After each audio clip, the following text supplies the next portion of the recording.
Hello and welcome to Wilcom's video short series for EmbroideryStudio E4.0 for beginners. Today I'm going to show you how to access the support website in order to troubleshoot. I'm going to take you through also and show you some of the basic maintenance that has to be done inside your program, and how to create lettering from start to finish. And so right now, again, if you have any concerns or if you have to troubleshoot anything, we definitely ask that you go to our website at www.wilcomamerica.com, and as you go to the website, you're going to click on the support, and with the support you have a knowledge base. The knowledge base will take you through some of the common logs that happen on your program. And when you go in, you can go in sometimes, for instance, if you're unable to access the Centennial Runtime Environment error, if you left click on this, what's going to come up on your screen basically is a how-to. It's going to describe what the symptom is here, okay? And it's going to also give you a solution to that as well. And that way you're able to fix the whatever the issue may be, and you could continue with your production.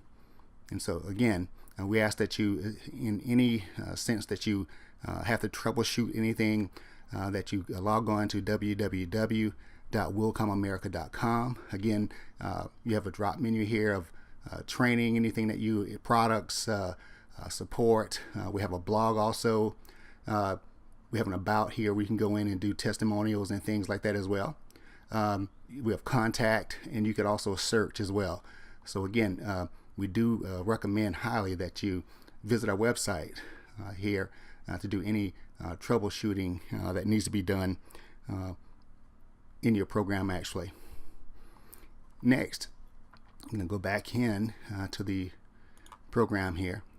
Now, what we want to do is when you install your program, there are certain things that you have to do in order to keep up with the maintenance of your program.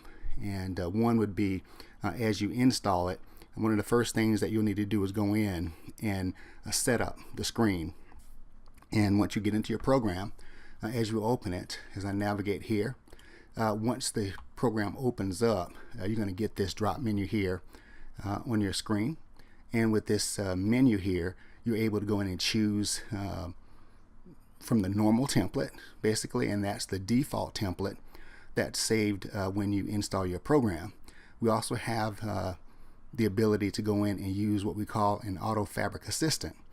This way, if you're not familiar with the fabric that you're running on, and you're not familiar with the underlay stitches or the foundation stitches that need to be laid down before the top stitches, so you can make sure that this use auto fabric underlay here is selected. And then I could scroll down and click the down arrow, and the type of fabric that I'm working on, I can select it here actually. For instance, if you have a fabric, let's say you're stitching something on caps. Caps is not located here, but caps is very close to denim. And so you could select denim. The software will add the necessary underlay stitches, foundation stitches. Again, these stitches must go down first in order to stabilize the fabric before the top layer of stitches sew. Okay. You also have the ability to go in and choose a background color here. On my screen here, I choose to use a white fill here, but if you click choose, you're able to go in and you can edit that, and you can change the background color to any of these colors here, and just click OK. It'll show you it here. And you can also select your machine format here. All of these machine formats here basically will allow you to go in and select them for your particular machine. And again, you can show this screen at the startup every time if you leave this check. If you rather not see this every time, once you set everything up, you can just uncheck it and you'll just click save. Okay. Once I click OK, of course, my background will change to the color that I selected, and so I can begin my work. Now here also, when you go into your program, you will need to do a screen calibration. Okay, the screen calibration allows you to set up your work area here, and it also allows you to be able to see your finished embroidery design at the actual finished size of the stitch out. Okay, how to enact that? You will go in and click your setup tab. You will scroll down and you will choose calibrate screen. It's going to give you a pop-up box on your screen that looks something like this.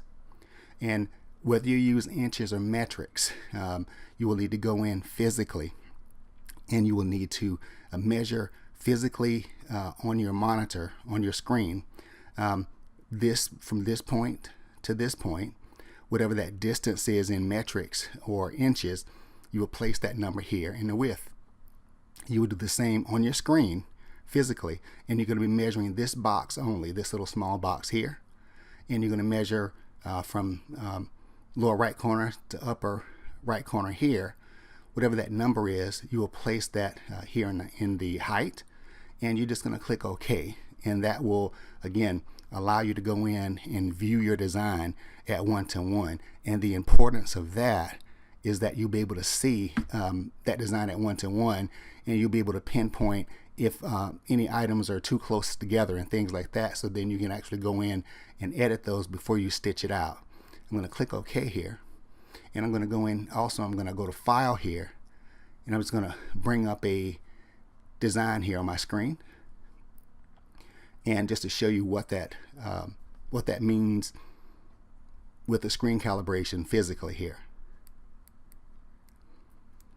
Now as this comes up, basically I'm going to show you how to go in and increase the size of it to the full view, as well as pressing the number 1 key, taking the design down to the actually stitched out size that it would be on the fabric. And I'll demonstrate and show you how that works for you, and it's a time-saving effort as well. Here we have our design on the screen.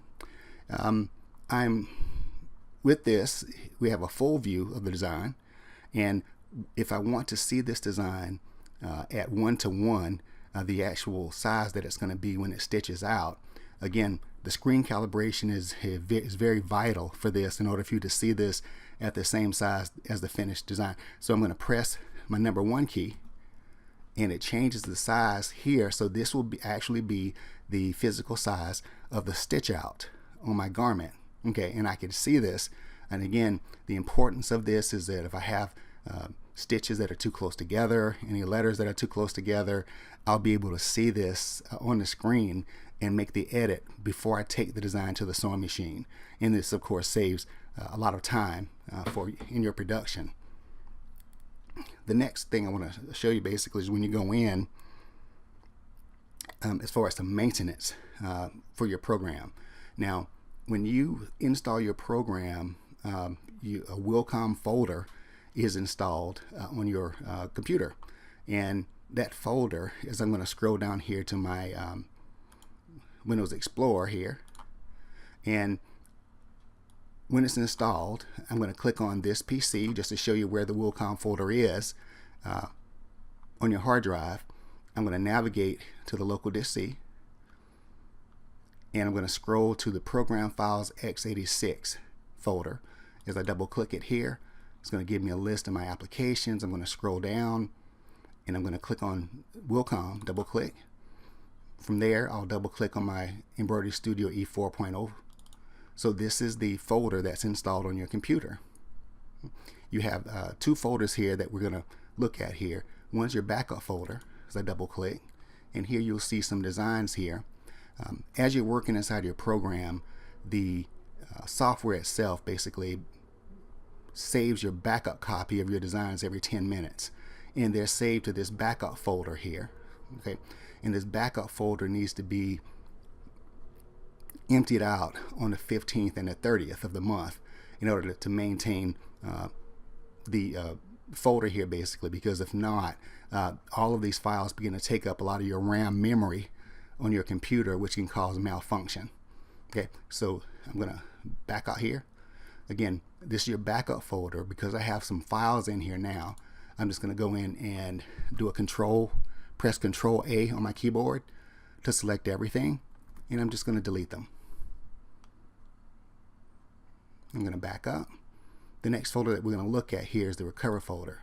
Okay, as you can see, I have quite a number of designs in this particular folder here also. Now, these files here basically are error logs, and for this one, I'm also going to go in, I'm going to press Control+A on my keyboard to select those, and I'm going to delete those from this folder. Okay, now what you could also do here as well, as another option, if you don't want to go to this extent as far as going in, opening up the folders, you can also, once those files are deleted, you can right click on the folder and you can choose to scroll down here, and you could send a shortcut for those folders to your desktop by navigating and clicking on desktop to create a shortcut. That way you can access these folders from your desktop and not have to go through the gauntlet here that I showed you as far as getting to this particular folder. Okay, and you do the same thing for the recover folder. Once that folder is emptied out, you can scroll down and you can send a shortcut for this folder to your desktop. And that's one way of removing the files from these folders. And I'm going to show you another way here also. The second way that you can actually go in and remove these files from the backup and recover folders is if I'm going to navigate here to my Windows icon, I'm going to left click here, and as I get my list, I'm going to navigate up, I'm going to scroll down to my Wilcom EmbroideryStudio E4.0, and I'm going to click the down arrow here. So here you have a drop list that comes down, and one of those is called Purge Recovery. Now you have an option here to just double click here, or I would suggest also right clicking on this, and you're going to move over, and when you move down to more, it allows you to pin this to your taskbar like I've got mine here, and that's a good way to do it also, so that you won't have to go through this particular method. You can just actually click on the icon and you could perform this function. Now here, when I go in, I'm going to double click on that. I'm going to get a pop-up on my screen that looks like this, and it allows me to purge, recover, and backup directories. Here I can click on OK to purge the recover directory also by just clicking on delete the backup files, and it's also going to delete the recover files here as I click OK. And once that's done, it's going to give me a pop-up that tells me it was done successfully. Let's click OK. Next, I'm going to create some layering on the screen from start to finish. I'm going to click on New Page here. Now, with the lettering here, as I navigate over to the left side, this is your lettering tool here. And what I suggest is, if you're wanting to create text on the screen, is just to right click on this icon. It's going to open up, and it's going to show you the lettering properties that you see here on the screen. I can go in, click inside this box, and I can type in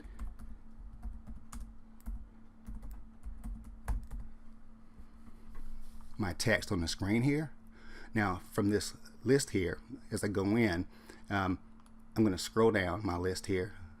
Now you have to choose basically what layout that you want for your text, whether they're going to be flat straight across or whether the text is going to be arced.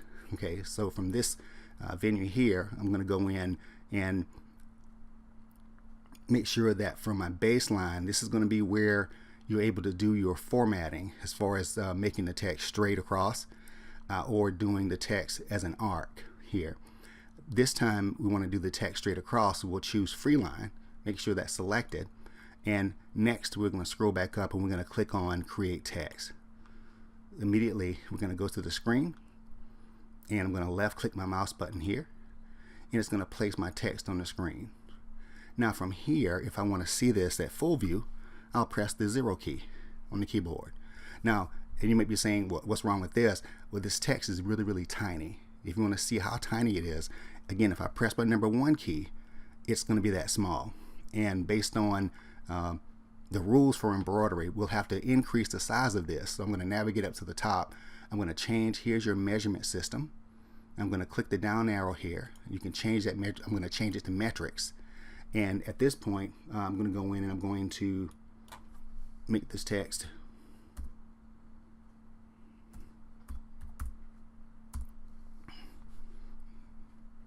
5 millimeters tall.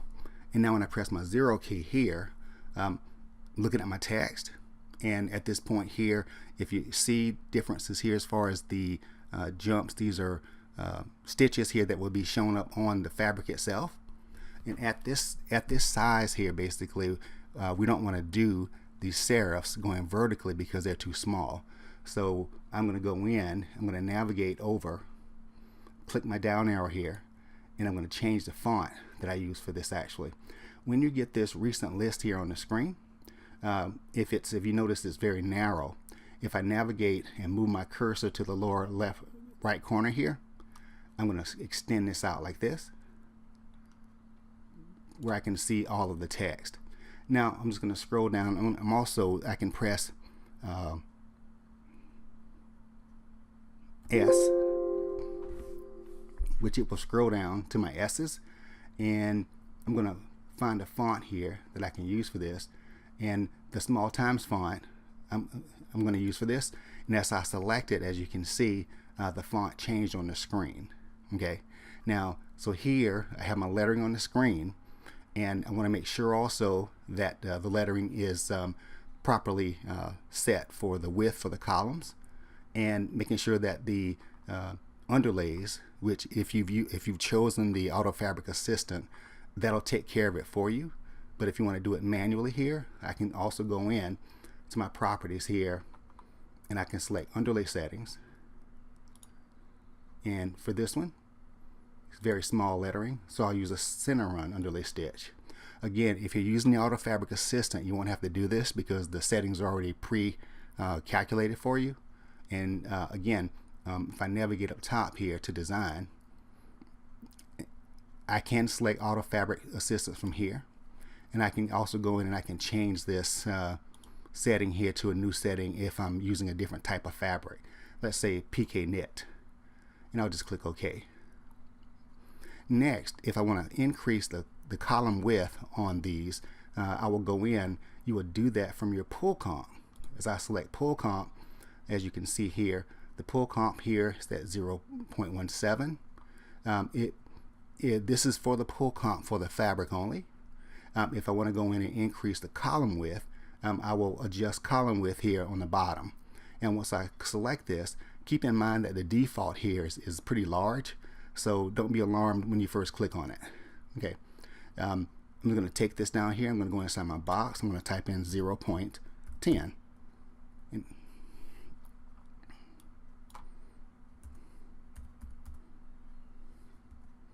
Okay, and I'm going to undo this, and I'm going to redo it. You see how the boldness actually increased with this column width. So whenever you want to thicken up your borders or thicken up a column like this, you will go in to your pull compensation, and you will go in and you would adjust your column width to make those columns wider. Okay, so that's how you'll do it inside the program. Now from here also, you could also go in and you could adjust the spacing or density settings if you're doing it manually, or again, if you're using the Auto Fabric Assistant, you should be fine with that. So now once that text is finished and I'm ready to save this to my flash stick, all I've got to do is go in and just make sure that everything is in order. And to make sure, you want to make sure also that the white crosshair is in the center of the design itself. And keep in mind here, if I click on the text and move it like this, that white crosshair will continue to be in the center of the design. That's what you want actually. This red cross and the red square here on the screen is the center of the page, not necessarily the center of the design. Okay, and that's important to remember. If I want to center the design on the page, I can navigate here to my position X and Y here, and I could change these positions here to 0 for the X, and select here and press 0 for the Y, and press enter. Now it will center itself on the page also, so now the design is centered and the design is now centered on the page.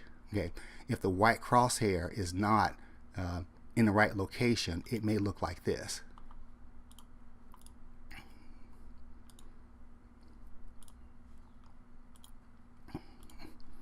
Okay, if it's in the wrong location, the white crosshair will be here. Now this white crosshair represents the center of the hoop.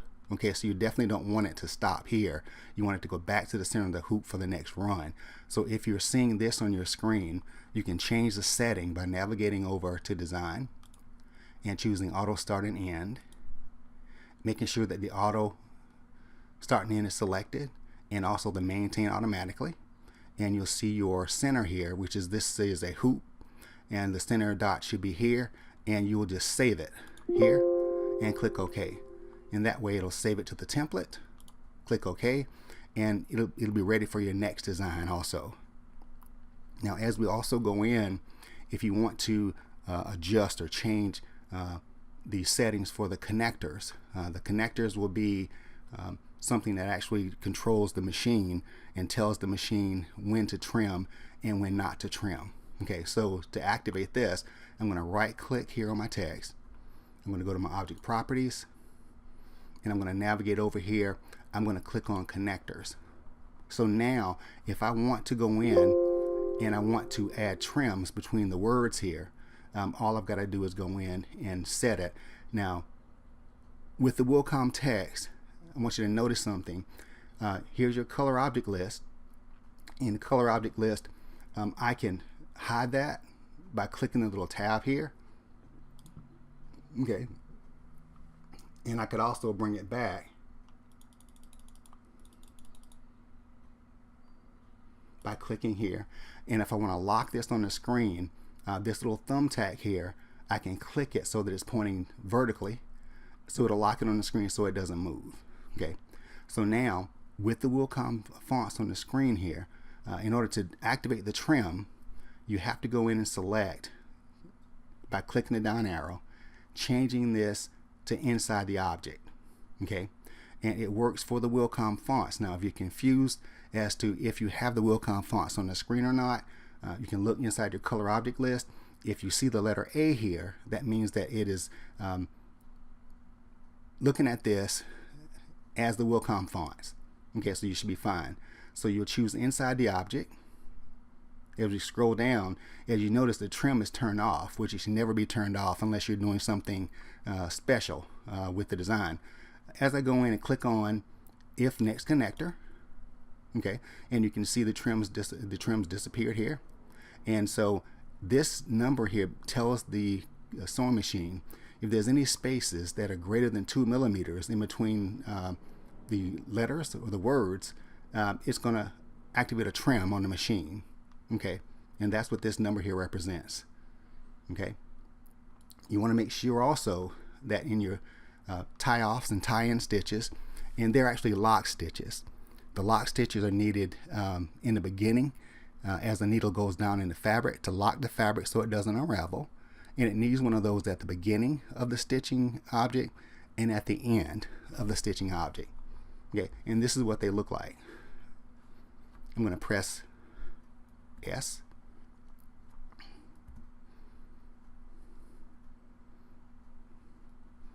Now, if I go in, if I want to see these,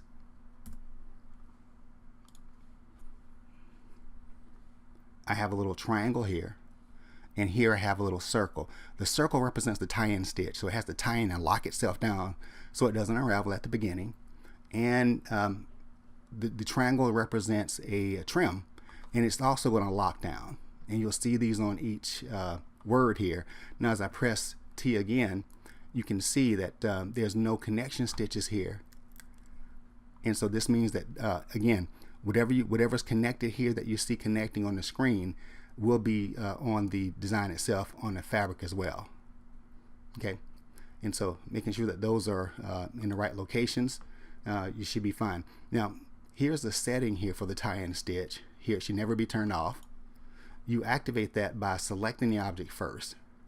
Okay, and so if you see it turned off, that's not good.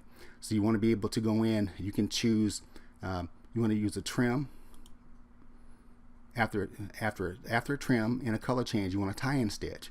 And if the previous connector here is at 2 millimeters, the length of the stitch is 1 millimeter wide, and there are 2 stitches in it. Okay, you're going to click your down arrow and click your tie-off stitch.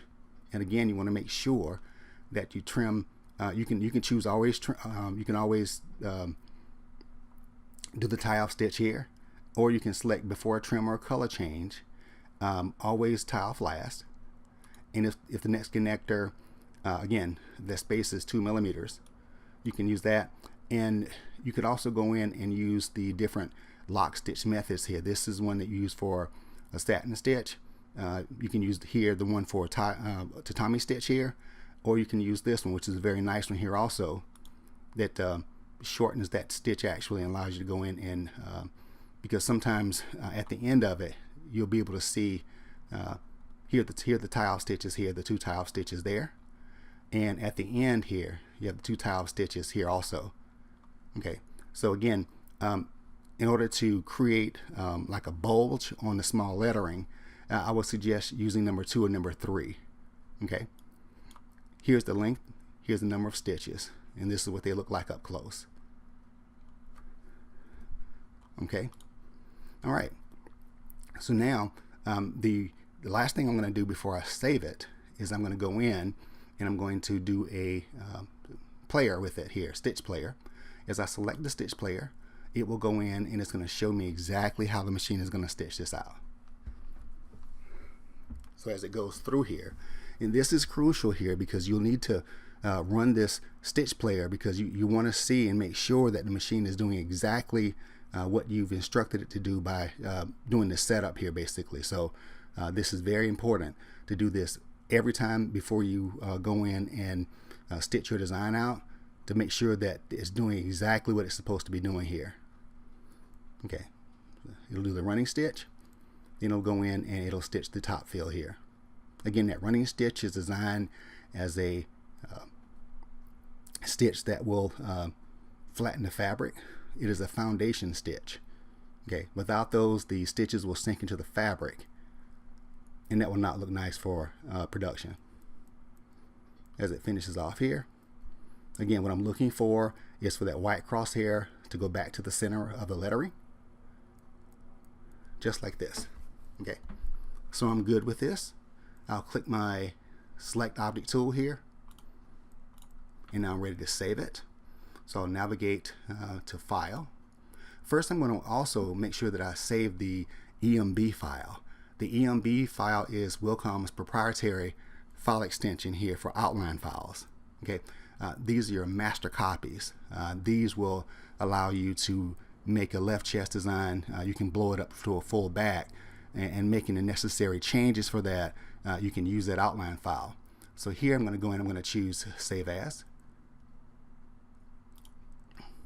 and find a location for that, whether it be a flash stick or what have you, and you will create a name for it. I'll name it text, and I'm going to save this as a EMB file.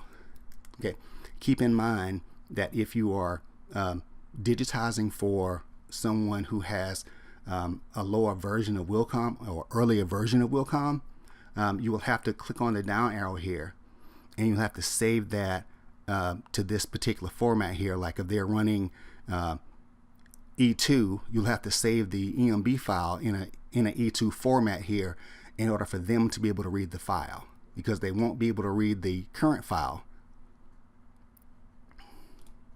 Okay, and I'm just going to click Save.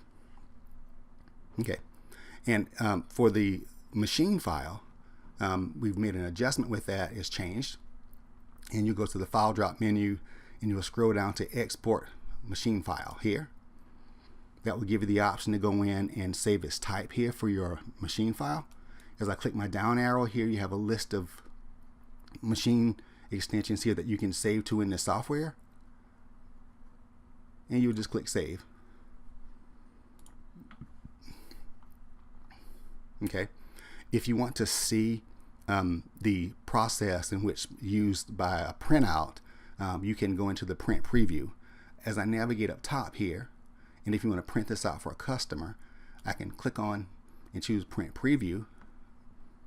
It's going to take me to the print preview screen, and I'm going to navigate here to options, and to make sure that whatever you want the customer to see, or your machine operators, you need to make sure that these items here are checked. I'm going to click OK, and when I go to my next page, it shows me the production worksheet and the color film. This is the stitch sequence here that's used inside the software, and it give you the production summary here as well. These you can print out for yourself or for a customer. I'm going to close. Okay, and so that's basically how you go in, create the artwork for the lettering here, and from start to finish. Thank you very much for your time, and as always, we ask you to visit us at www.wilcomamerica.com. Thank you.